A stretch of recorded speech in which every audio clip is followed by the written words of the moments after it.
when I came out of high school, I was really confident in my imagination. First thing I did when I came to Liberty was break into the theater. I rode my bike from you know where dorm 32 was? Broke in, found a door in, and looked out there, and I was like, this is the biggest thing I've ever seen, but I can do this. Actually, I scared out the first semester. Scared out. I went in, I was like, can I just watch the auditions? And Mr. Nelson said, no, you can't. It's a closed audition, but you can just come in and audition. I'm like, I'm not coming in here with no monologue. And I did it. People laughed at me in the middle of my monologue, but I didn't care.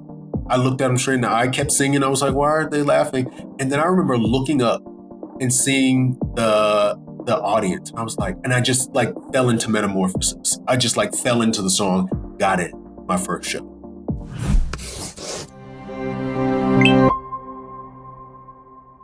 Hi, everyone, and welcome back to another Maia Moments podcast. I'm your host, Maia, and today I have with me a friend of mine that I've known for a couple years now, and I've had the opportunity to get to work with him as him being a director. I then got to work with him after being another actor alongside him, and he's just an actor, a writer, director, and artist, Joshua Carter, and I'm so excited to have him on today to talk about, the way that I'm most creative and where I feel caused to be creative in, and I know Josh as well, in just being an artist through storytelling on the stage. So just say hi, Josh. Hey, what's up? How you doing? I'm doing good. I'm excited to just talk about how you feel creatively purposed and like what that means to you. Because I know personally, we have had conversations and we kind of connect even together and as a group of people, mutual friends, that we talk about these things all the time offline. And so I know it could be impactful and helpful to other people to kind of just hear where we're at and maybe that's where they're at or they are trying to get to. And so, yeah, I met Josh here in Lynchburg. I got the opportunity, unbeknownst to him, he probably doesn't even know this, but at this time I was heartbroken about not getting a role at Liberty. And we had, at first, I'm a theater major. I just graduated, by the way. I've said this before, but if this is your first time listening to the podcast, I was a theater BA in theater arts with a minor in dance. And so at the beginning of each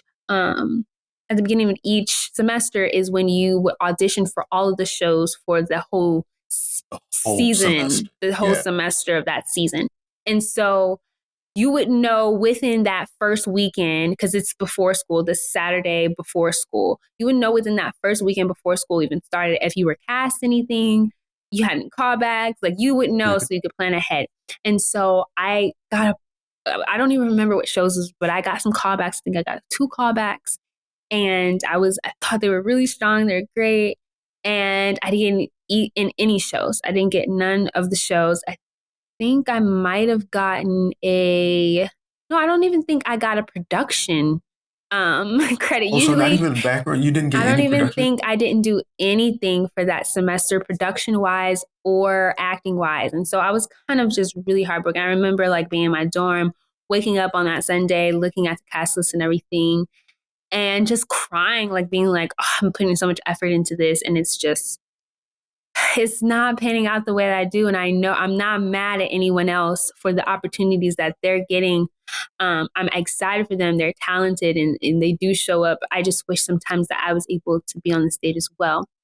And so a friend of mine, Stephen, who's a mutual friend of ours, we were inside of theology class and we had a theology class and we used to always sit together through theology. And Stephen was like, yeah, Fast Wallers, Amos Behaving, they're doing it at the Academy. And they're having auditions this week. And I was like, I had known about this and I planned on going to see it, but I thought they had already cast and they were already in the rehearsal. Oh, we were searching. They were in the rehearsal process.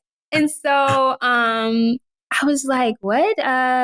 Okay, well, he was like, yeah, I talked to somebody. They gave me the information about auditions and everything. And I was like, okay, all right. So I think he sent me the link for it. And I was like, okay, at this time, I'm in Lynchburg. I don't have a car. I don't have anything. But I was like, I I really want to do an audition outside of the Department of Liberty just so that I can continue the skill of auditioning. Like, even if I don't get this, I don't care about necessarily getting it. Now, this is the crazy thing. I didn't even know at that time I wasn't supposed to be auditioning for things I outside was of the about to tell you, they had department. restrictions, right? I They had had no restrictions. idea about the restrictions. I was totally ignorant to all those things. I just thought I didn't get cast anything, so it was no harm, no foul in me being able to, go ahead and keep brushing up my audition skills. That actually wasn't the rules at the time. The rules have changed since then. Oh, So okay. people are allowed to do that now. But I was like, oh my gosh, like I had to do paperwork and everything. Long story short, I went and auditioned, and that is how I initially met Josh. Josh was the director, and he it was very gracious audition. I was like, okay, that went okay.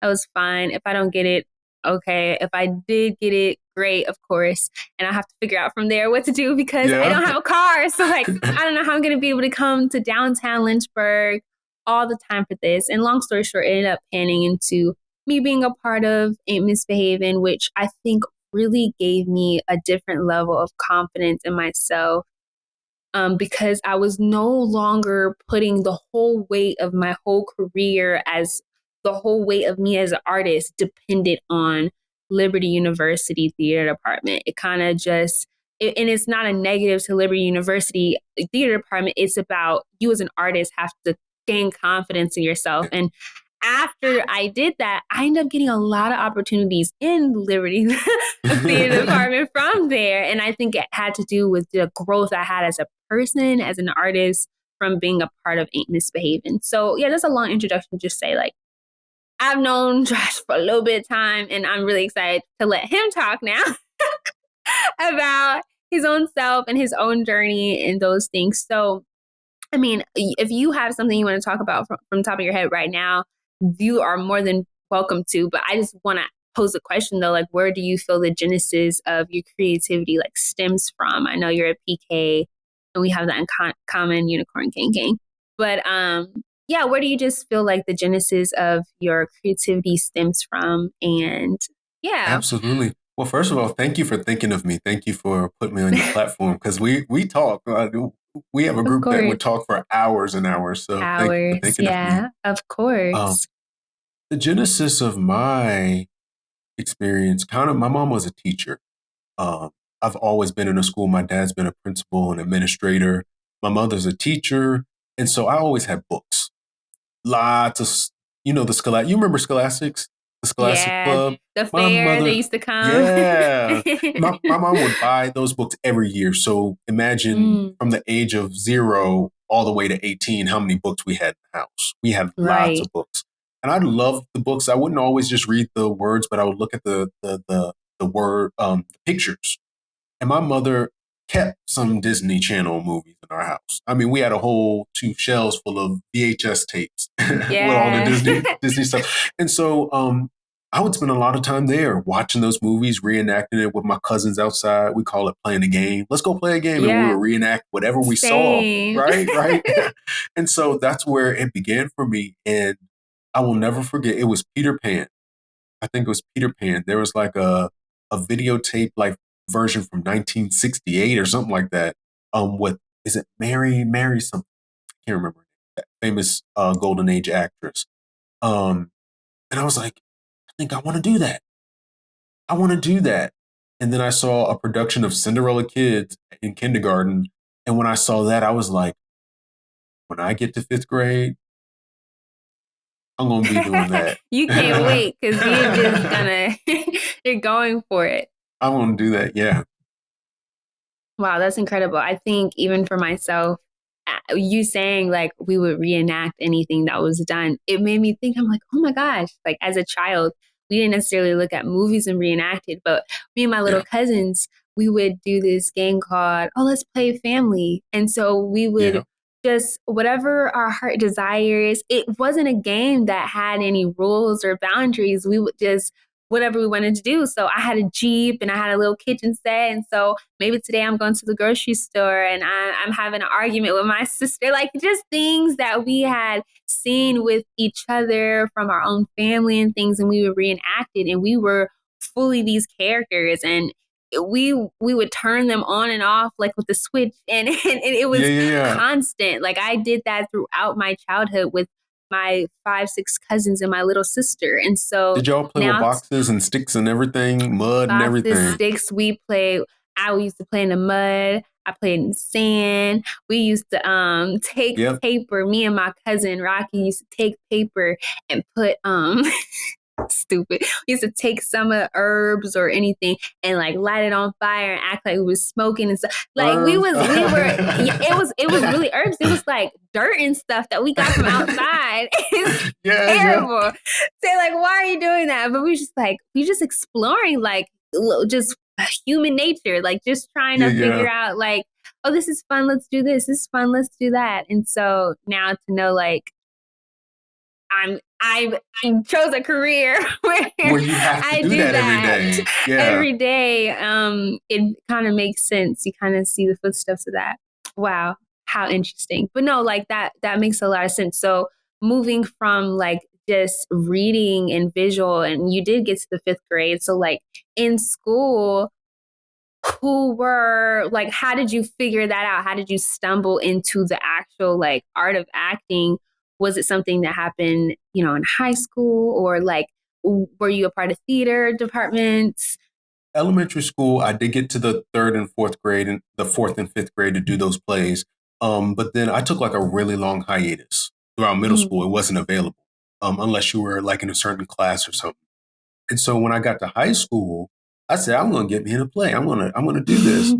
I got the Yeah. information and I scared out of it. I didn't do it. I was so scared. You know what I mean? You're like, so I I didn't do did it. that. Yeah. And then sophomore year came and I said, I'm going to do it. I auditioned and it was like a 3-day audition for this, like Really? one act. Yeah, in my high school, they do one act competitions. And so they were trying to find people for this Oh, competition. And so I decided in the spring, I'm going to audition. My grandmother encouraged me, you need to do it again. I auditioned for Little Shop of love Horrors and then grandma. I got a cameo role. I got Orange Scarello, Hey. DDS. So I was the bad guy. Yeah. And Yeah. so You play after a that, good villain. oh, thank you, thank you. I've been told I look like a sociopath from time to time. Okay, I didn't say that. But after that, I stayed in the theater classroom. I was in the shop. I did costumes. I helped build sets. I was on stage every year, like 2 or 3 times a year. I just lived in that theater classroom. I did take theater courses in high school. I was all about it, and I knew this is it. This is what I'm going to do as an Hmm. adult. Yeah. And we Yeah. know about that. So yeah. No, it's really cool because I don't think I even was interested in theater. I was in choral, I was in choir Yeah. until my sophomore year in high school. And so I never was considering acting or theater a medium for me to be a part of. Yeah. And I What's got it? into a SATB choir? it was choral choir. I did choral from 3rd grade until I was a freshman in high school. And so every year I was in choral, I really enjoyed classical music and being able to sing. And that was what I was always focused on, was singing. Quite, quite interesting now because that's the furthest thing from what I focus on now is singing. But yeah, so I was singing and then I got kicked out of the class. Not that class, but like the class coming up. Long story short, me and the teacher did not see eye to eye. I felt like she was being petty. So She was being holy I and sanctified. yeah, yeah, she was being a lot of things. So I can't wait to win an award so I can say thank you to her for us deciding I wasn't going to be in her next class, because that's what catapulted me into acting. Because they Wow. had other, yeah, literally, that's the only reason why I went into theater class. I got into theater class because I had to take an elective for arts and I didn't want to do photography because Yeah. I was already into photography. So I was like, I don't need to learn those things. I'm already into it. So let's do theater. Like, why not? I'll do theater.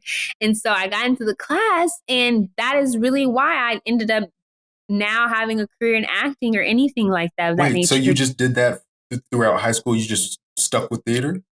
I got into the class, started learning about Okay. Shakespeare. We started, doing the little things to, it's theater class in high school. We didn't have a large budget or anything. And our teacher, she was very passionate about theater. Shout out to Miss Rosen. So she was teaching us, and a lot of kids didn't know what theater is. Even to this day, a lot of people don't know what theater means or what's etiquette for it or any of that. So she's teaching us, and they were doing a production of Snow White. It wasn't regular Snow White. It was like the rock and tell of Snow White. So it was a musical with all this like jukebox music and stuff. And so a part of the class was you had to paint and help get the sets up for the class so that because couldn't pay people to do that. So it was basically child labor in the class to help Child them. labor. Yeah, child labor. We had these planks, these flats, and she would get all these wood and paint donated from Lowe's and all these. She would write the letters. So we would help write her letters, and we would help send out the things in class to help get a budget better for theater and all these different kind of stuff. So like, we're doing all these things, and she had the Rock and Tell Snow White, so she's encouraging us to audition for it and be a part of it because she needed like ensemble. So I auditioned to be a part of ensemble. I came and I was like, I ain't doing this. No, I ain't doing this. So I left. I was good. I was like, I'm in theater class. The lead, Snow White, She died. She didn't die, but she was moving. She was moving. Her whole family was moving. And I had a singing background. So the director, Miss Rosen, came, saw me out. You have to be Snow White. I said, now, Miss Rosen, and I just know that you're looking at me in my face and you telling me to be that I am not snow or white. So I don't know how that's gonna work. And she said, I don't care about any of that. Like, you have the capabilities, and if you're the only one that steps up for it, we'll be fine or whatever. It'll be colorblind casting. So I was Snow White in the Rock and Tell of Snow White. All the advertisement, you see this Black girl in Snow White. The kids loved it. We had like, charter schools that would come and watch it for our matinees. And then it was the rest of the school that came after. And I did that show. I was like, this is what I'm supposed to be doing. Like, there's no doubt in my mind that I am supposed to be doing this. Okay. And I just, okay. And makes you just sense. Did it. I did it. I ended up writing 2 plays, being the lead in one of those plays, and then doing some other like interactive. We'd had like an interactive theater dinner that I did, and I never looked back since. So yeah, wow. It's very crazy. I stumbled into theater. I ended up doing advanced theater and continuing my study there. And then I had made the decision that I was going to go to school for theater after. And so I went to CFA at Liberty and came on. And yeah, that's kind of my journey. I kind of just stumbled into it. And then you just going, wow, that's great. Yeah. When I got to Liberty, I understood, oh, I'm not prepared as the competition. I'm not. Gotcha. That's my first time like, oh, I stumbled into this. People have been doing this since they're 3. They're very polished. They're very poised. And they're very ready. They're learning the technical side of this, but they've already mastered the other side. I was learning all of it at once. That's an interesting process, that refining that goes in, like, this whole talent thing. Don't mean you're ready to wake up at 3 a.m. and do this right now. Right. You're not ready. That's a whole thing. So I was like, okay, I understand why I'm not getting the opportunities. I understand why I'm not trusted as an actor yet, because I'm just now learning what an objective is. And so But your high school didn't teach you that? They didn't discover that in high school? It was the basics, but it wasn't the same terminology. We weren't learning acting. We were acting. Does that make sense? Gotcha. So it was like, this is why are you walking across the stage right now? It wasn't so much you sat down and looked at why you're doing what you're doing. I knew stage left, stage right, upstage, downstage. I knew the mechanics of what a theater was and what that meant. I had absolutely no clue what was a seed, what was objective, how to break down a scene, how to have an understanding of what needs. None of that was anything that I knew until I came to Liberty. And so it really opened up my eyes. And I'm so grateful for all the things that I did learn because I feel like I grew, of course, so much more. And I know Mm, there's a lot of people that are like, oh, you don't need to go to school for acting. I absolutely need to go to school mm-hmm, mm-hmm, for acting. A mm-hmm. lot of people do need the training and they Yeah, do need the vocabulary to be able to know what the heck is going on because, absolutely. as you know, acting is so much more than just getting on a stage and And just acting. It's, getting a response out of people. That's just, yeah, yeah. Okay, so you do these productions at school, you're getting into it. So at this point, do you have like confidence in yourself or like do you feel sure of yourself or you're still wavering? when I came out of high school, I was really confident in my imagination. Our theater teacher, Craig Edgerton, hello, sir. How you doing? He was very hardcore and very, I don't want to say he was mean because he just was very tough and yelled a lot. So by the time Mine you did get too. critiques, you know what I'm talking about? Like by the time you get a critique in college, you're like, okay, whatever, because you've been yelled at for Mm-hmm. 4 years. And you're like, well, I'm Yeah. used to being, pushed and shoved and not physically, but just emotionally and being pushed Emotionally, to your limit mentally, psychologically. mentally. Yeah. So it's just like whatever. So when I came to Liberty, I went in as an elementary education major, and we can talk about that later, why I did that. Mm-hmm. But the Yes. first thing I did when I came to Liberty was break into the theater. I rode my bike from you know where dorm 32 was? Way out in the intramural field. Yeah, it's next to, is it where East is now or is it where the circle is now? Ooh, not even, is that, I don't even know what they call it these days. There's a I think female it's by the dorm out there. circle. It looks Yeah. like a big hotel out there Mhm. at the end of campus. And I rode my bike to the theater, broke in, found a door in, and looked out there. And I was like, this is the biggest thing I've ever seen, but I can do this. So I actually, I scared out the first semester, scared out. I went in, I was like, can I just watch the auditions? And Mr. Nelson said, no, you can't. It's a closed audition, but you can just come in and audition. I'm like, I'm not coming in here with no monologue. And the crazy thing is, at that time, it was probably still open auditions, meaning everyone had to perform in front of each other. Yeah, they don't do that anymore. No, no, no, no, What? no, no, no, no, no. No, Yeah, you yeah. can So perform the in front first of year, 40 people. yeah, you performed in front of everyone. At that time, they finished that the year before I got there. So when I got there, I never Ah, even knew about that. The seniors and stuff were like, "Oh yeah, you guys are wow. lucky. You get to have your own clothes." And I was like, "What? I didn't know Because everybody would do the that." same monologue. No, no, same song. Everybody had the same song. Right. And I did Okay. it. People laughed at me in the middle of my monologue, but I didn't care.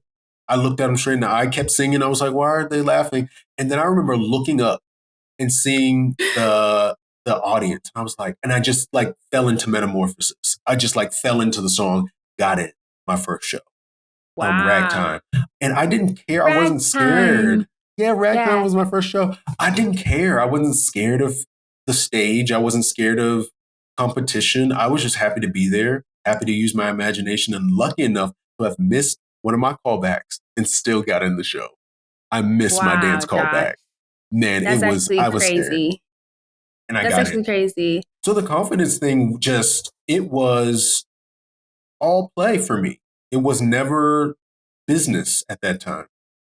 So Mm.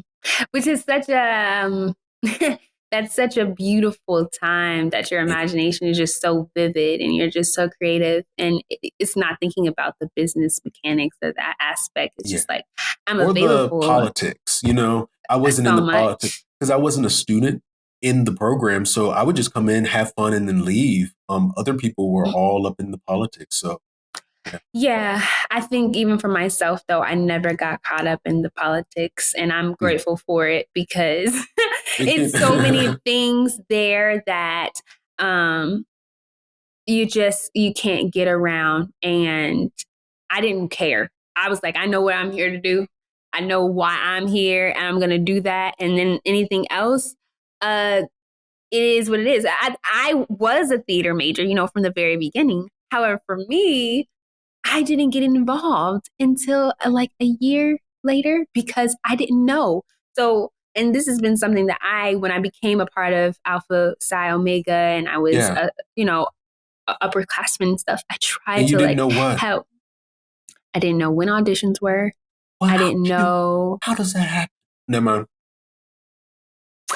So, and this is not something that has been eradicated. It's something that, uh, in my exit interview, I talked about and I have talked about with other people, and just trying to have like some type of mixture at the beginning of the semester or anything so that, people know about certain things. So at that time, there was a lot going on personally. And so we decided to do a road trip to Liberty.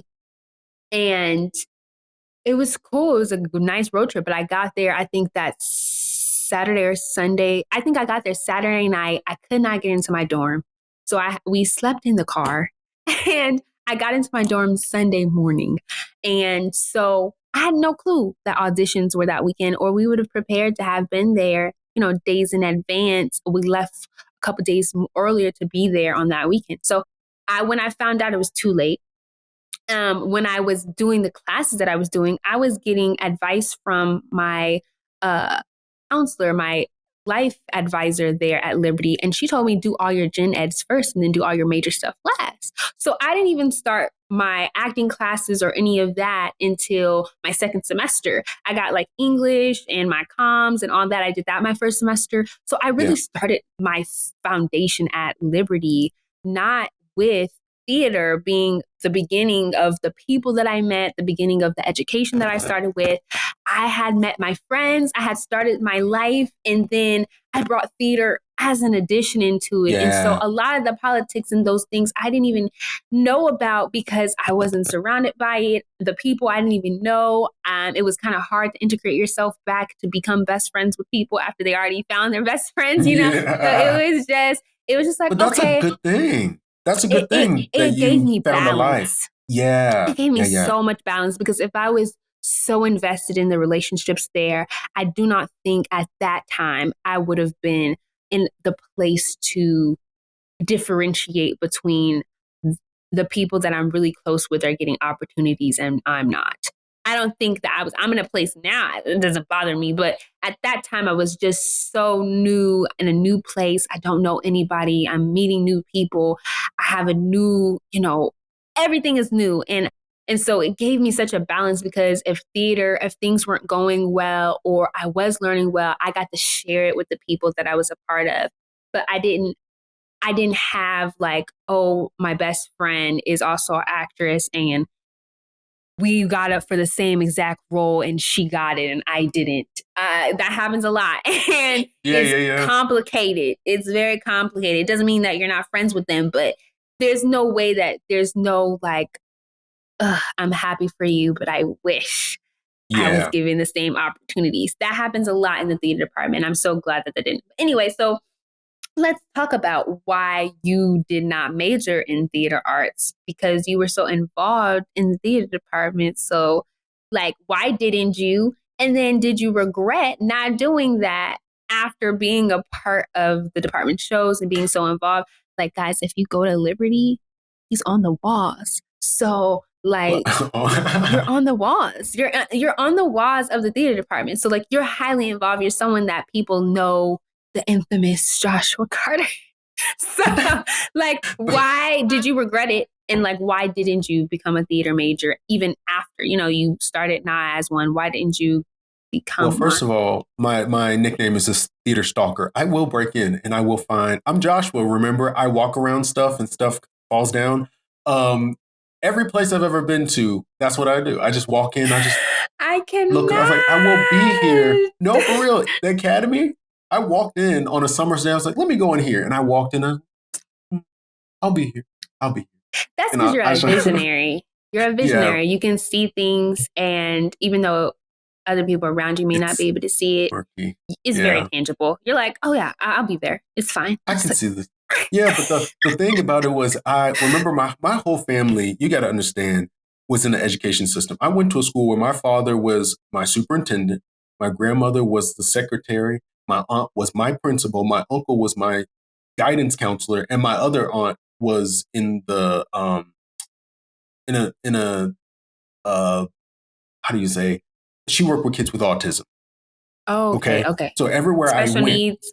Mm. special needs. My aunt was a principal at my elementary school and then moved to the middle school when I got there.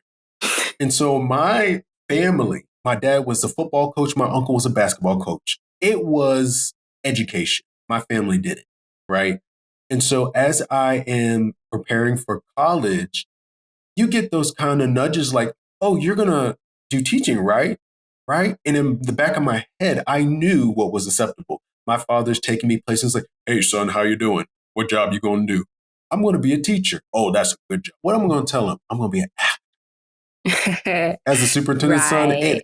to me, it was real. To other people, and being a pastor's son, there's a sense of you have a duty to kind of Absolutely. please people and also appear like you're doing what's right and what's Yeah, successful.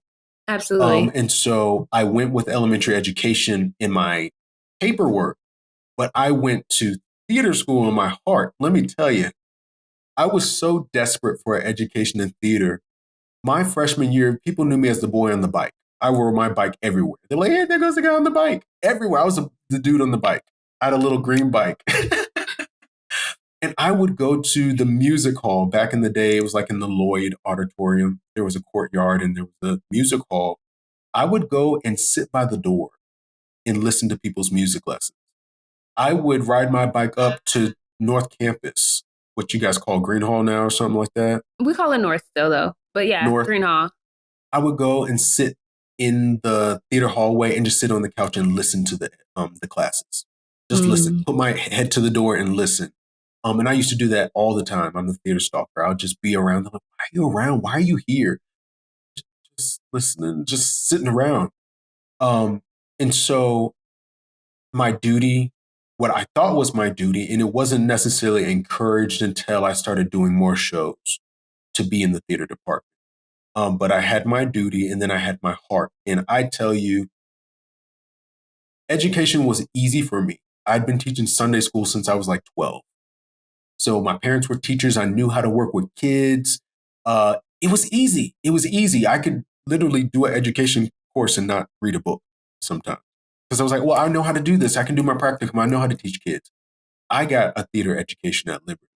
Um, and I made sure that I was in the shop again, in the shop, in the costume shop every day. I would I learned how to use a serger. I learned how to put a hole in leather. I learned how to use a spotlight. Like I was just so passionate about it because I knew somehow that's what I was going to end up doing.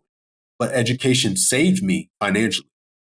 But Absolutely. Right, right, right, right. I knew whether it was theater or film that this is what I was going to do for the rest of my life.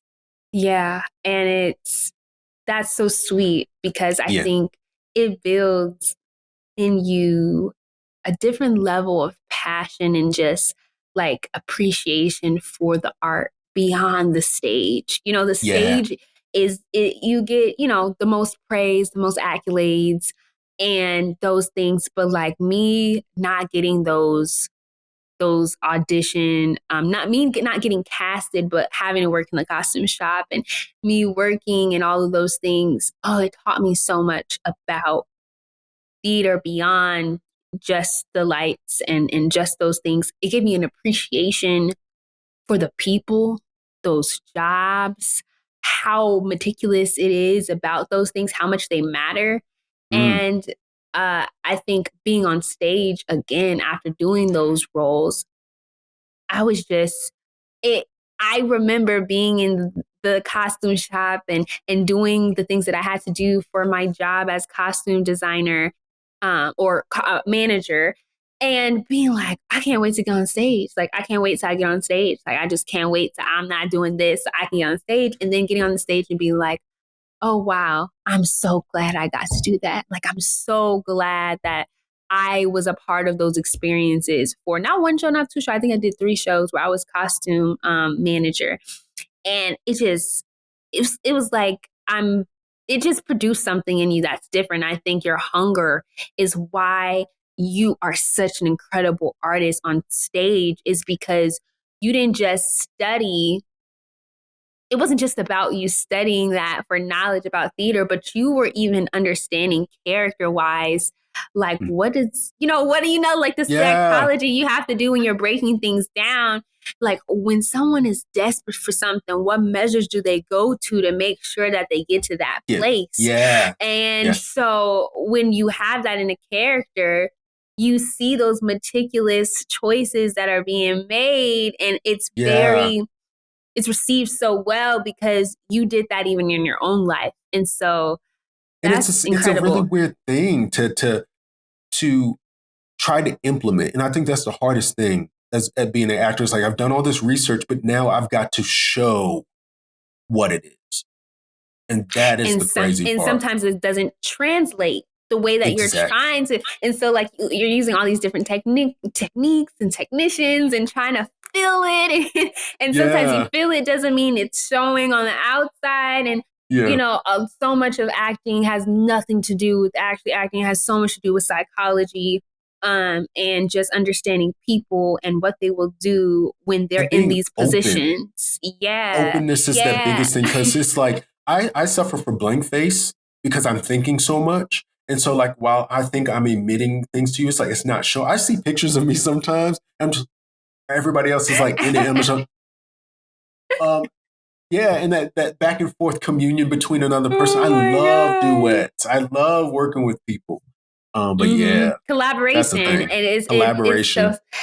so fun to me, like to be able to collaborate and be like, yeah, I love this. And so yeah, okay, so you are a part of the theater arts. You're the theater stalker. You're the bike guy. You're doing this out. So like, what's the journey for like?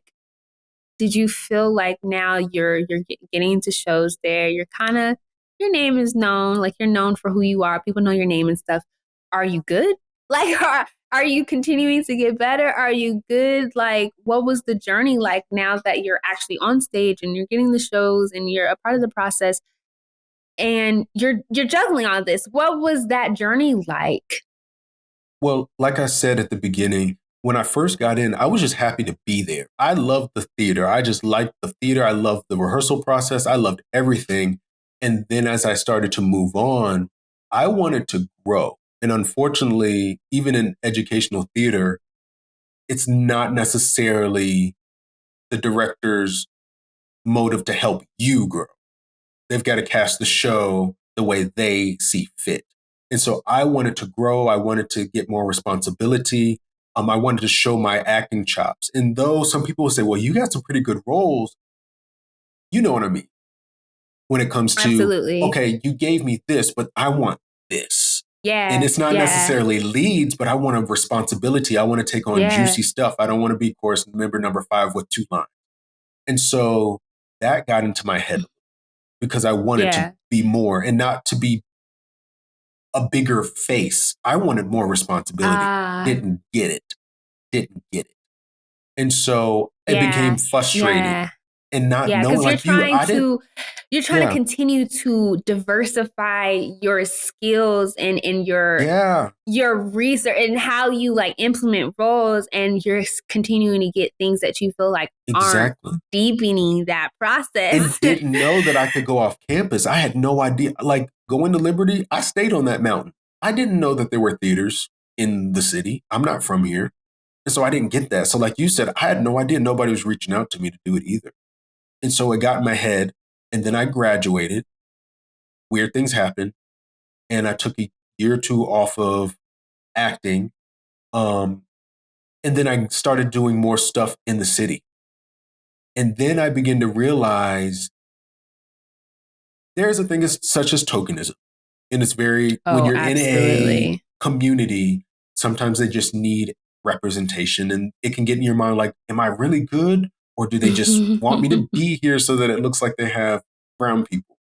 I got into the Yeah. community and the same doors were opening. And people were like, oh, yeah, we would love to work with you. And I was like, oh, so I'm good at this. It's not just I'm a placeholder. And so then I began Ah, to yeah, yeah, act yeah, and yeah, yeah, direct. yeah. Yeah. And so And that's it. That opened the diversify door. your artist beyond just acting, which I think is Yeah. phenomenal because you as a director has helped me in so many ways being under your tutelage. And I think being a writer as well has been phenomenal to see because you do have such a different way of creating and crafting stories. And I think people connect with them so well. Um, and we'll talk about it later with Color Me Beautiful, but I got to be a part of one of the pieces that Josh wrote, and just the way that it's written, and to see the response that people had.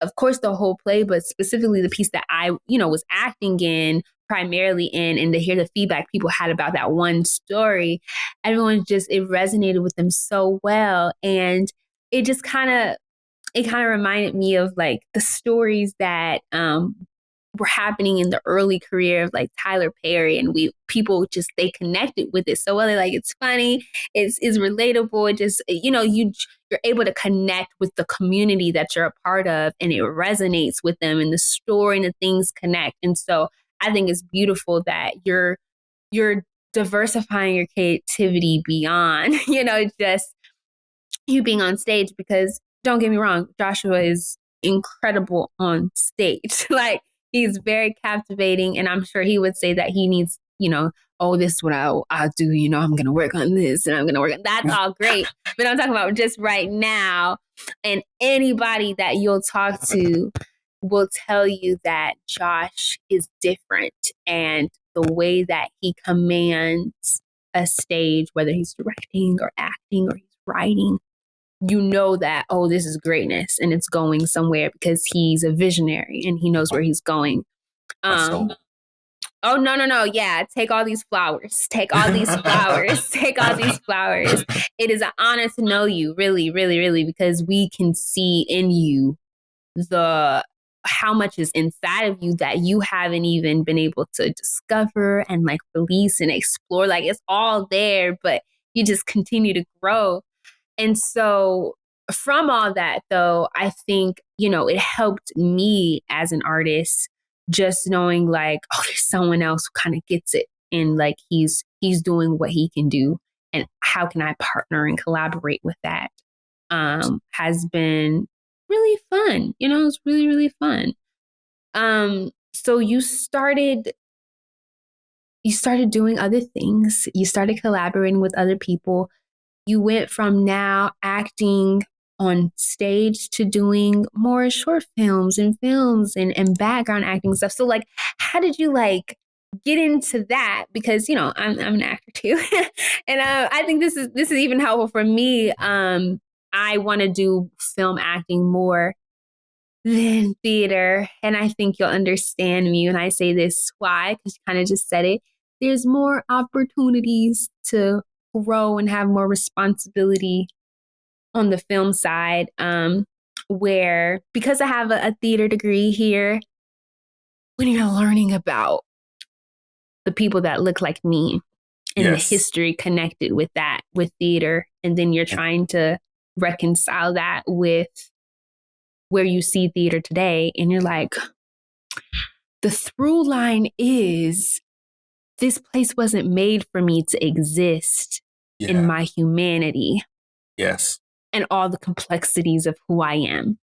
And so I'm trying to fit, and I'm trying to. Don't you want to do Oklahoma? I sure do. And I think somebody sent me that they were doing, these in Les Mis, I think in London, they're doing other things. But like, I'm trying to fit inside of these roles, and it's not happening, right? And so it's becoming frustrating as an artist now, where I'm trying to get peace and have creativity. I'm now finding discrimination and racism coming into the creative parts of who I am. Yes. And it's too much. I can't fight in every area of my life. I love theater. Theater is my first love. But at this place where I am at right now in my life, I cannot deal with the politics that come with being a Black woman in theater. And so I want to go into film. So just talk about the background acting and the acting in the film, and like, how was that and all that? Yeah, I want to know everything. The first, and this is not necessarily a lesson I learned. Do you know who Lamont Rucker is? I know, yes. He was the husband in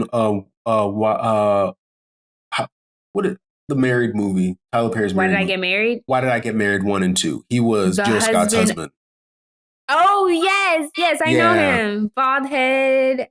Yeah. No, he's not You bald. said Jill Scott? Jill Scott's husband, the new husband, the police officer. Yes. Yeah, the good guy, not the one. Yeah. I went to a workshop with him, and he says you got to be in place, and so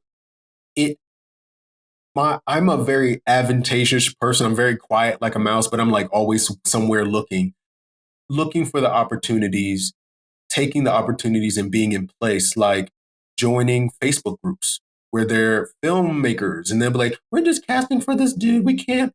I'm in a film in 2 weeks from now. From that. And then someone called me and like, hey, can you do this?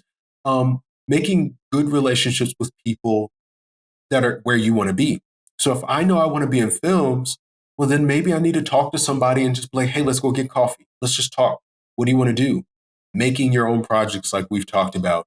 But just being in place. Like I said before, available in place. I was sitting by the door, listening to lessons. You don't think they saw that? Oh, they absolutely did. I saw that. I was in place. I call it campaigning for myself. I may not be able to jump in your office and say what I want, but I'll be around every time you come around. Like, why are you here? Why are you here? Just I'm waiting. just available. Yeah. I'm just available. Just being available. If you need anything, you know where to find me. You know, I'm gonna be in the hallway. And one thing I did months ago in October, I took a trip to New York. I remember that. I'm so sad, Josh. Why? I'm so sad because Thoughts of a Colored Man is now off. It's closed. And I want to see that show so bad. But you got the honor to see it. You didn't get to see it? I went to Broadway. It was good. I did go to Broadway finally. I saw my first shows in January. And I saw To Kill a Mockingbird, and I saw Hadestown. Josh, we need to talk about Hadestown because when I tell you... They tell you I'm going to marry you. Yeah. Way down. Way down. Way down. Way down. I have not stopped listening to the soundtrack since I left.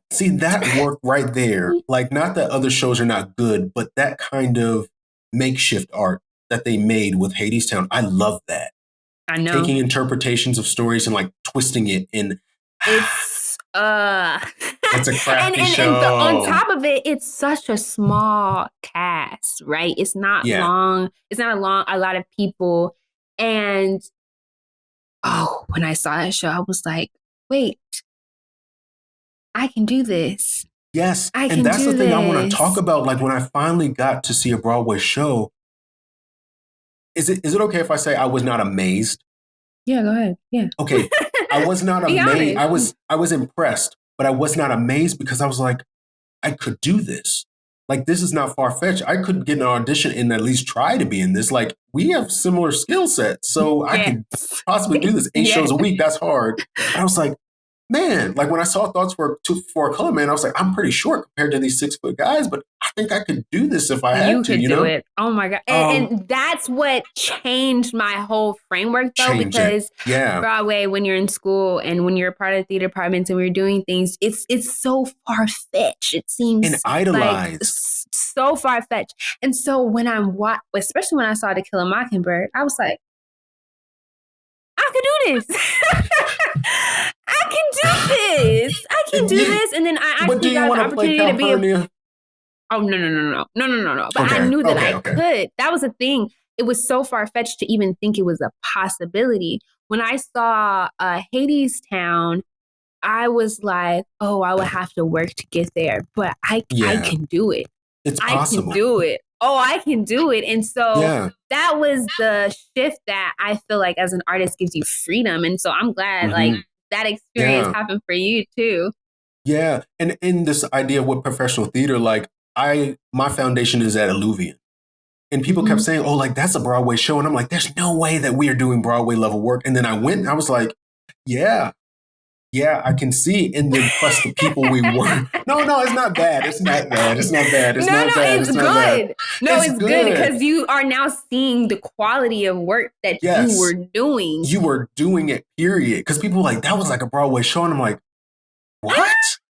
Really? It's like, no, These people are nuts. These people are nuts. They were, but no, and I'm glad you got to go because it's like, if I could get, and that's been my thing, young people. We do not have enough in our cities, in Lynchburg, of Black kids, Latin kids, Asian kids who are exposed to it. And it's very frustrating to go to a camp, a summer camp, and see that none of our kids are there. Absolutely. I agree. Did you do summer camps? I didn't do summer camps, but I know that from what I had known about even Liberty summer camps, it's not even the no, right? I didn't even know, yeah. When you think about Black kids and the extracurricular activities they do, theater's not on that list. Acting is not on that list. People love acting. And of course, the entertainment industry is full of a lot of Black diverse people. Yeah. When you look at it, a lot of them are actually coming overseas, though, from, London and the UK. And I was trying to figure out why, like, what was the reason. And I realized from a governmental state level, they fund the arts. And, there's just not that type of support that we have here in the and States. Cultural too. Yeah, culturally, like, entertainment is not something that is funded into, like, oh, we're gonna believe in all you guys to to act and give us, From our side, like Juan and I play basketball on the court. I'm gonna tell my friends, I'm in Frozen Junior. You want to come see Frozen? What dude on the basketball court is gonna be like, I'm Elsa's snowman? Like, I know. And that's the thing, though, because culturally there are dynamics that just don't click. And so that's why there's a difference, because even like theater etiquette or knowing all of those things, we know Black plays. Yeah. You know what I mean? Like the Tyler Perry plays and what a lot of people, for lack of better words, call them like chicken circus plays. The plays that go on the road and they do them. That's theater, but that's a different theater than what is professional theater, what is known in the theater world as theater. And so I think that's the difference. When people think of theater, they think kind of what they know to be, oh yeah, you go to a play, but those plays don't necessarily have the same etiquette and understanding or even perception. Like when you go to those plays, you don't necessarily think you're going to get quality acting or quality singing or those type of things. It's a good time. It's a good time, and you'll have a good time with your family, and it'll be something to talk about. But you don't have expectations of certain things. When you go to a theater show, there are certain expectations of, and you are being judged. you are being, looked at, and so there's a difference there. And our people, I don't want to say our people like we're set aside, but we want a different route. Like we want to be Viola and Denzel. But we didn't know that Viola spent like 4 years at Juilliard. Denzel went to school and like he didn't finish. I don't think he didn't finish, but he went to school for it. He had to, because he got his master's at he got an MFA at in LA Playground something. But it's they in San went to Francisco, school. I think. Yeah, no. They absolutely went to school. They absolutely went to school. Yeah. Absolutely. And if you think about Shakespeare, you down. Even Angela Bassett and Courtney Vance. Come on. See them, but they're part of a popular culture that tells us just go to somewhere like what's that theater in Harlem? What's the theater in Harlem where people go? Yeah, Steve Harvey used to host it. No, he used to host at the Apollo. The Apollo. We want to go to the Apollo and get a big break. And just like fall into it, or she can sing and she just gets this big break. It's like there's a lot of stuff that happens for Viola, and there's a lot of work that happened. A lot of dues that were paid. A lot of people don't know that their favorite actors and actresses were theater babies. They were in the theater. They were on the shows. They were in the shows before Viola Davis and Denzel Washington did Fences in a film. They had already done it. Done it in the theater. They had done it in the theater. When Harry Washington did the one Netflix adaptation of the film of American Son. They Yeah, did the American Son. adaptation on Netflix. That was a theater. Theater That's a theater piece. play. And so a lot of these things you don't understand because there's a cultural break, there's a cultural shift, disconnect. And I mean, I would love to help be a part of bridging those gaps, but just not right now in my life. Yeah. Not right Yeah, now. yeah, But yeah. I would No, but love to be. it's up to us, and we don't. If we don't, this, I got mine. Well, you gonna have to work for yours. We Ah, can't get there like that. We can't get there like if I open a door when I get stable, I'll be like, okay, I can take at least two or three with my resources, right? I can't just like shoot up and then live in LA and forget I came from somewhere, yeah, right? You know what I'm saying? yeah. So yeah, And yeah. and if we're being honest, this is just another thing that is resourceful. Majority of the opportunities that you get have nothing to do with so much of your talent and so much of you showing up, but a lot of the relationships that you build on the way there. Yeah, And Issa Rae, she was talking about how her success, and people were asking her, how do you collaborate? How do you network? She said, what I've seen is a lot of people want to collaborate up. They want to go up to the people that I've already established, and I connect with people that are my peers who are the same, the same way as me, and let's level up together. And I think that is a cheat code. A lot of people are trying to collaborate and network up, network to the person who already is established. They already have the people around them that were with them, that they helped and did those things exactly. for. They're kind of in a different place. They're not Yeah, trying to yeah, keep doing that for people. But the people around you, they want to be helpful because they're trying to get to a space they're into too. exactly. So community is so important. Having people don't that you don't owe anything, that they don't owe you Hmm. anything, but you are just invested in their success, or you want to help them however you can help Hmm. them.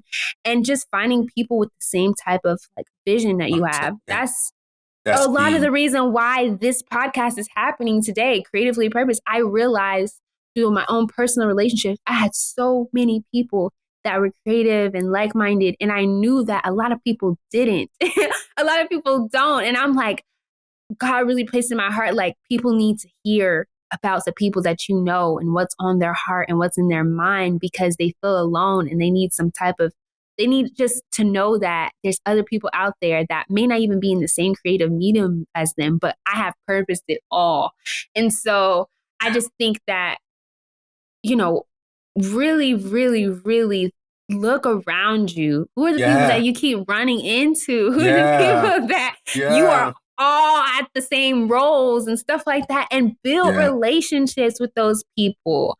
That's a word for me. Thank you. Hallelujah. Yeah. Yeah, because Yeah. it's true. You fight to get into these places that you're not. It's not even your path. You trying to go through a front door, guys like back door, this is back Right. door, and I'm like, I want to go through the Right. front door. Yeah, Yeah. that's good. Nah, yeah, yeah. Okay, so we never talked about your background acting, but he was in a movie. So talk about the movie that you were a part of, and like, how Oh, was that? okay. Yeah, yeah. I was in a. I was able to be in focus features area as a background actor and as a photo double on the film, and Yes. that was I was a teacher at the time, so I took 4 days off to Mm. be in this film. And so I took 4 days off, stayed in the city. It was here in Virginia, and it changed the way that I saw everything. It was a masterclass of a masterclass. Not only because it was Black creatives, but because it was a Hollywood set, and you don't get that all the time in Virginia. My experience, my personal experience, was very positive. So positive that they called me back. I was supposed to go for 1 day, and they called me on Yeah. the phone and they're like, "Hey, can you come back? You're the right height, and you." They said that you work really well. Come back and work. I said, "Yeah, I can stay." So I stayed, and my face is not visible in the film, but the experience was amazing. There was a scene on these boats, and we were out on the Yeah. boats for like 5 hours. And the water was like seeping through it. And they had a It's person so in a cold. scuba. It was December. It was December. And so we were in these like uniforms, union uniforms, the water seeping in. But I'm like, this is what I'm here for. This is why I'm here. I worked that day from 11 a.m. to 3 Ooh, ooh, I was released at 3 a.m., but I was like, I'm here for it. And I ooh. felt like I was making history. Like the energy on that set for me, it was just like, I feel like we're making history. Like you could feel how important that piece was. It was Um, beautiful. 4 days of It was a beautiful awesomeness. piece, and it was really fun. Actually, we actually went out like with some friends and saw it with Josh And to go watch it. see. Oh, that's right. You We saw did. it You with did. you. You did. So it was really fun to be able to see that piece, Yeah. and But it it was changed the beautiful. game. It changed the game for me to realize how tangible it was and how you can do it. It's hard work. That many hours, that's a lot of hard work. Oh Some people yeah, didn't get it, but it was like, this is what film is. yeah. The lead actor is with us standing waiting the same amount of time, right? Yeah, exactly. Like they do have their own trailer and they got food and a little bit more amenities, but they're working just as hard and more than us. That's why they get the amenities and stuff because they're doing all the scenes and they got to be They're doing there all the scenes all day. and be on the spot. Like your stomach hurt, you got an earache, you're tired, you don't want to be here. You're getting paid Oof. hopefully thousands to be on spot, even if they don't. Your call time might be at 11. You don't get on set until 2:30. So when they call for you, you got to be ready to go with all your motivations and everything. And then they may not call you. There was one day where the lead actress came to set. I met her. We shook hands. She sat there with us on the back porch of this cabin for like 2 hours, and then they had to send her away because they weren't ready. They weren't ready for her. She was very kind, very wonderful person. I would love to work with Oh her. wow. Come on, somebody. Cynthia Erivo is a We boss. come on now, somebody. She's a I boss. respect her and her watching her career, Yeah, continue to elevate and seeing the artist that she has become has been very yeah, inspiring to watch. Very, yeah. very And she's inspiring. a real actress. Some people are like Oh personalities, and they're God, like here, like I'm no. here, and I'm no. That woman. Someone was sitting in her chair. They had the folding chairs. Someone was Mm-hmm. sitting in her chair. She walked on the back porch. She's like, "Have I introduced myself yet?" She shook everybody's hand, and they're like, "Oh, we're sitting in your chair." She said, "No, no, no." She sat on the ground while all the Mm-hmm. extras sat around her. Like that. That is an And that shows you just knowing like, let me level this out. Like, you know what I mean? Like, yeah, so there is a persona that comes with me, but I want everyone to know like we're all here.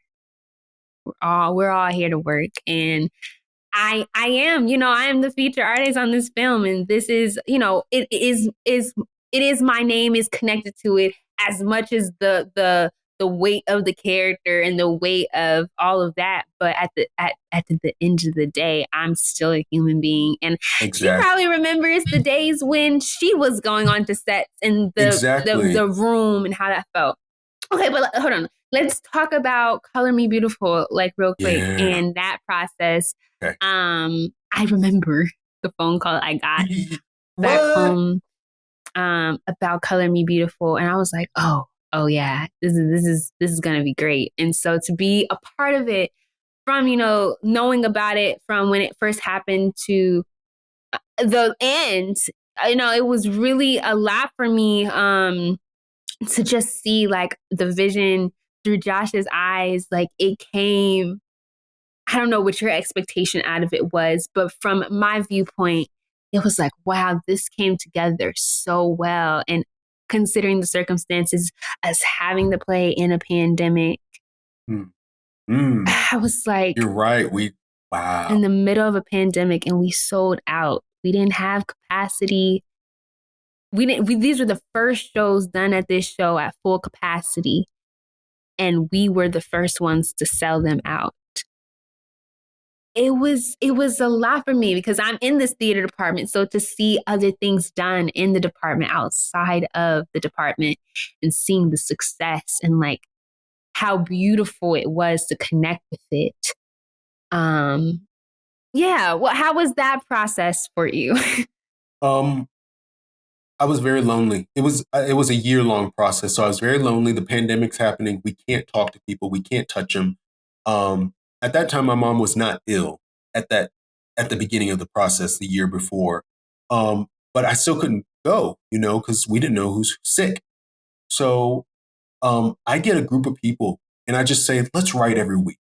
We're going to do writing prompts and we'll write a short script and we'll turn it in, talk about our lives, cry with each other, whatever. I get a phone call. Actually, was it George Floyd when everything went weird Ooh, in yeah, yeah, Lynchburg? yeah, yeah, yeah, yeah, yeah. Man, We was they doing were. Zoom calls and podcasts and video calls, and there was a lot happening in Lynchburg. And even though this was the summertime that things were happening, so It I had was. moved It back was. home for the Yeah. majority of. I was back home at that time. You could still feel in the air, But like Fifth and Federal, Lynchburg is a and nowhere, and people were breaking into stuff and breaking it up. That's scary. that just showed the level of unrest that Unrest and anger everywhere was and yeah, experiencing. yeah. And so we were writing, and then I get a phone call from Liberty University, and they're like, "Can you please write a play about Black Lives Matter?" I'm like, "Excuse me," and y'all gotta understand this is a conservative Christian college. I don't. Conservative Do I have to say Christian anything? college. Do I have to I say want you anything guys to, else? I'm going to say this to you right now. This is the largest, this is advertised as the largest conservative Conservative. Christian university in the world. Black lives don't exist because we're all God's children. Type of. Okay, so I Yes. get the phone call. Can you write a play or can you produce? Well, they didn't ask me. They kind of hinted. We just want a play produced by a black artist, directed by a black artist, written by a black artist. So I was like, well, I don't know. Where can I find a black artist to? Oh, I can do that. And so this team of people, I kind of changed the group up, but a team of people came and we worked for a year on the project.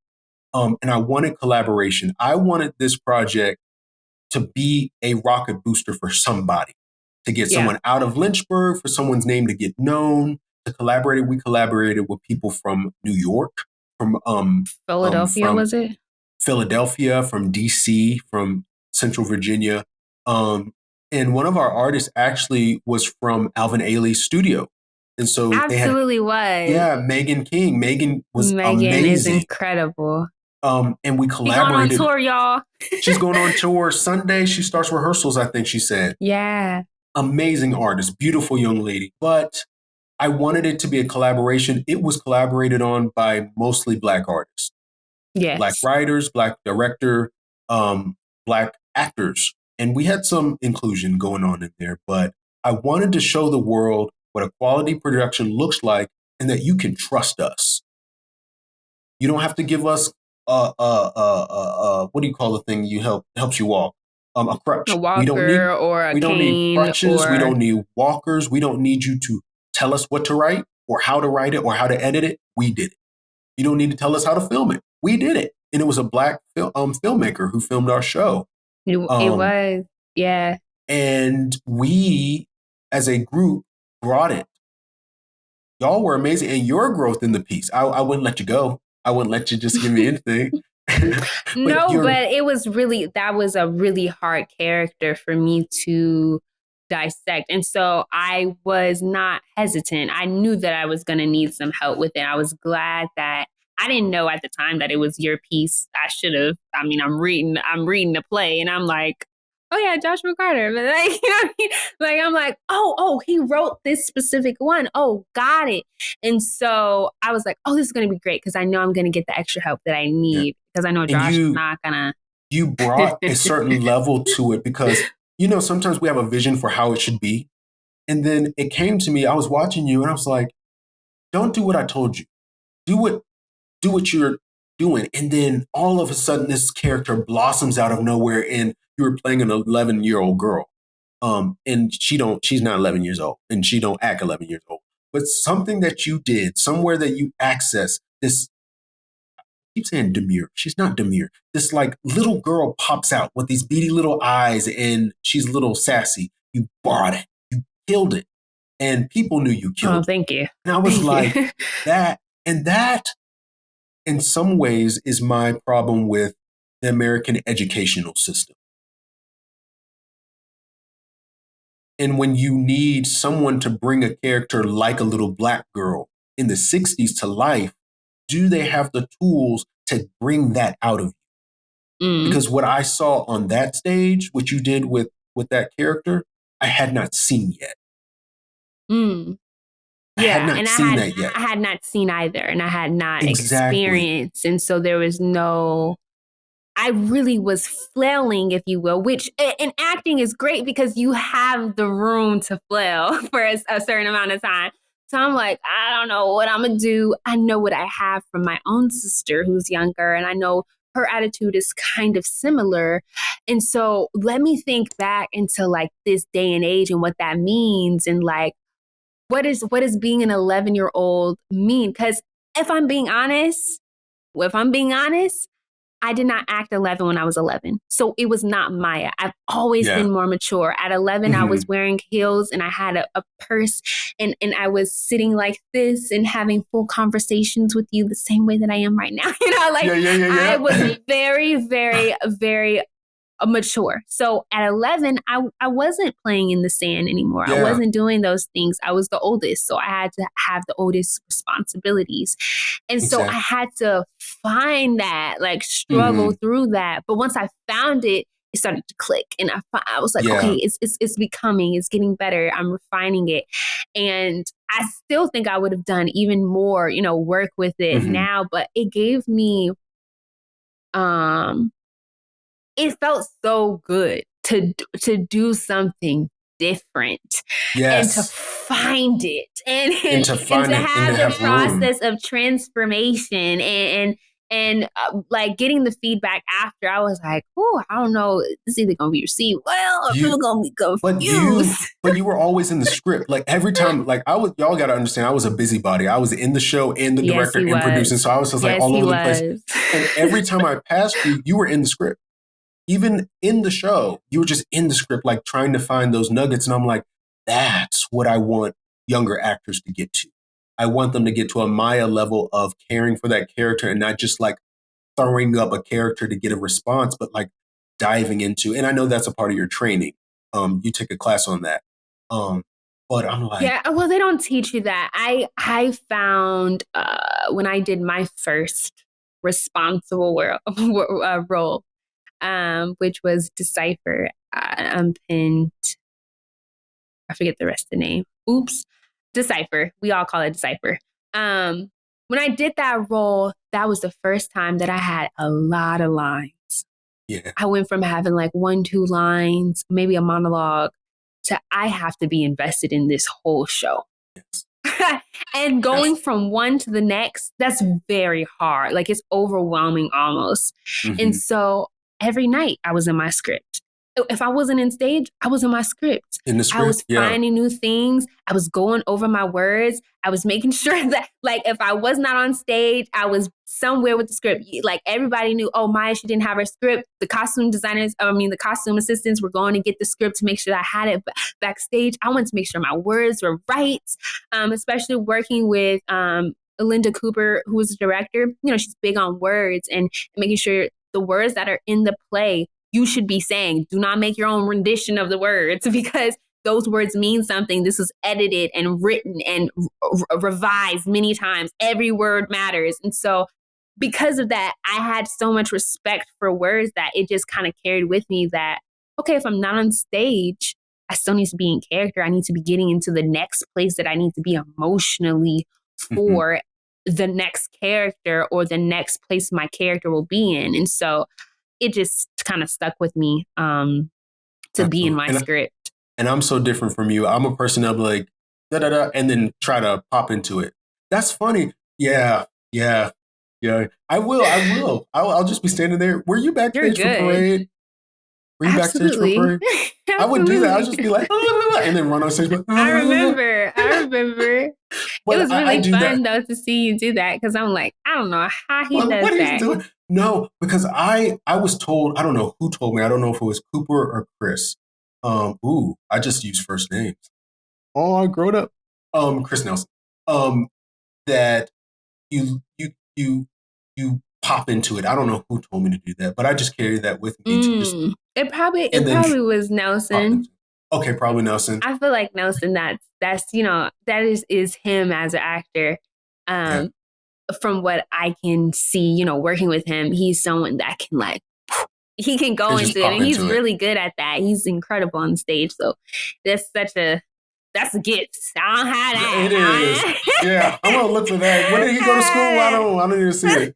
Yeah, yeah, So it was Black creativity on display, though, Color Me yeah, Beautiful, and it was yeah. beautiful to see.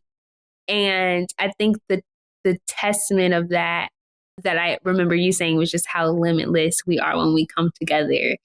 And so I think that's just beautiful because we do have so much.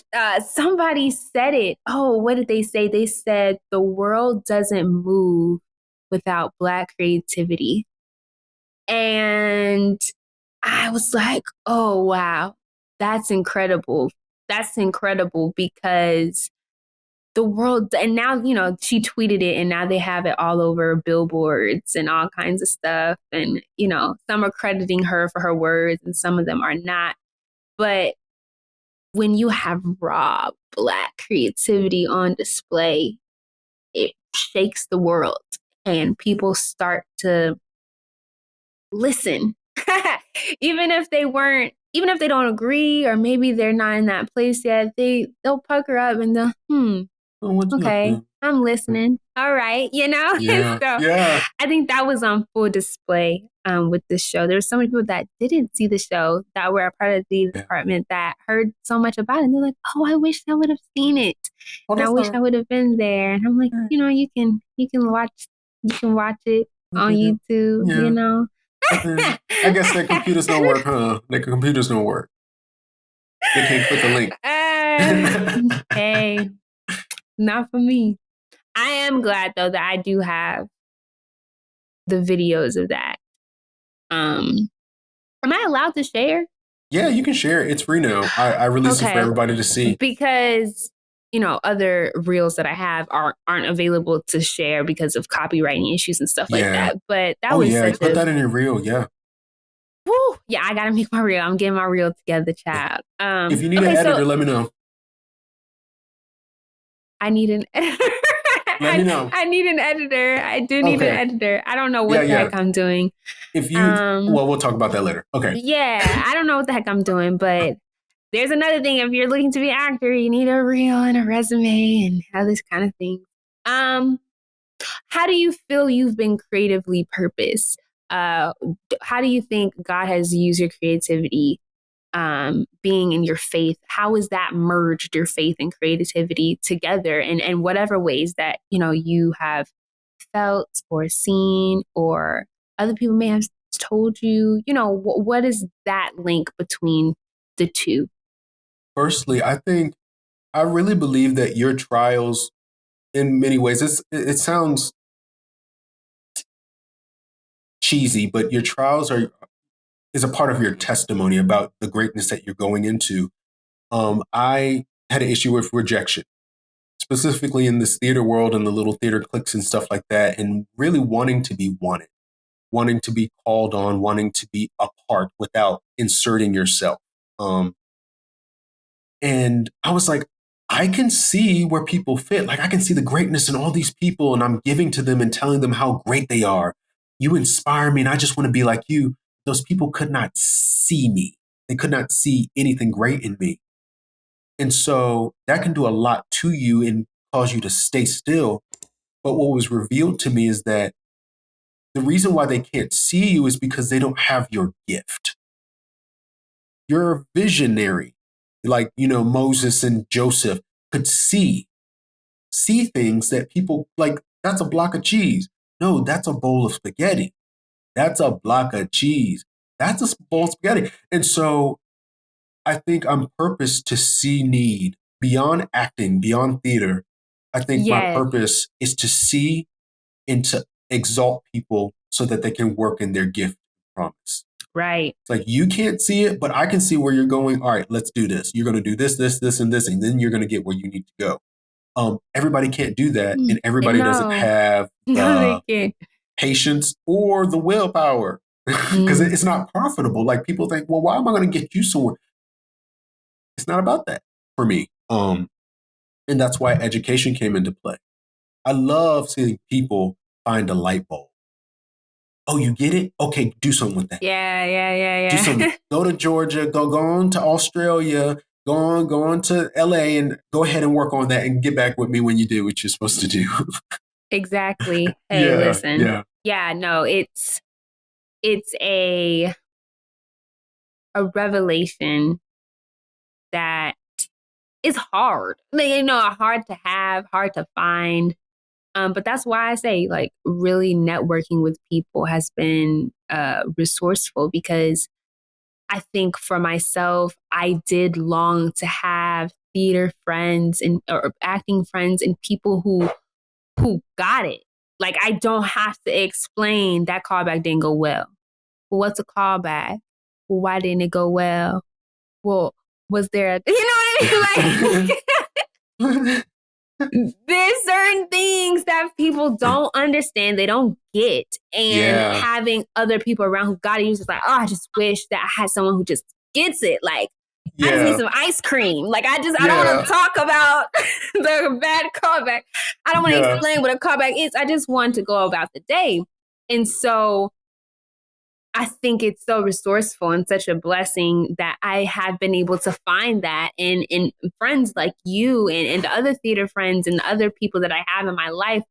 And some of them are Black. And so there's a different level of understanding of that too, because they understand what it means to be a Black creative in this space, and being a Black woman in this space, or being a Black man in that space, and how that feels, and what is that like? And so that has been a blessing as well that I'm grateful for. Now, is there anything else that you have on your heart that maybe you just felt when you were in here you didn't have the time to talk about it, or just like a lasting thought that you want to say? If you're listening to this broadcast, put your hands up. I want you to close your. No, I'm kidding. Um, I think the thing that I want people to go away with is you do not have to beg at the edge of someone else's table. You do not have to wait for someone to recognize you. If you know your gift, if you know how you can operate, I say draw people to you. Chasing people is a devastating thing because not only Mm. does it give people power over you to where they can get you to do anything, and then you go back home crying, they didn't invite me to the after dinner party, or they didn't invite me to hang out after the show. Draw someone to you, open doors for others. And then before you know it, you have a pool of like minded people to whom is they're on your level. They care about you. So use your giftings. You don't have to beg. You don't have to beg for it. You never do. And No. that is just rich. It really is, because I think as artists, we do have confidence. There is a certain level of confidence that you have to even be able to Have put to. yourself out there. You have. But you still, there's a teeter totter that comes with it. Like, I don't know, I'm not where I want to be. I'm not like the Yeah. people that I like. I'm not at that level yet. And so you diminish your creativity, you diminish your art and where you're at, and you don't think that you and yourself can build that Mm-hmm. table, because who am I? Exactly. But no, it does speak that the tables that Josh has created for himself, I have been able to eat from.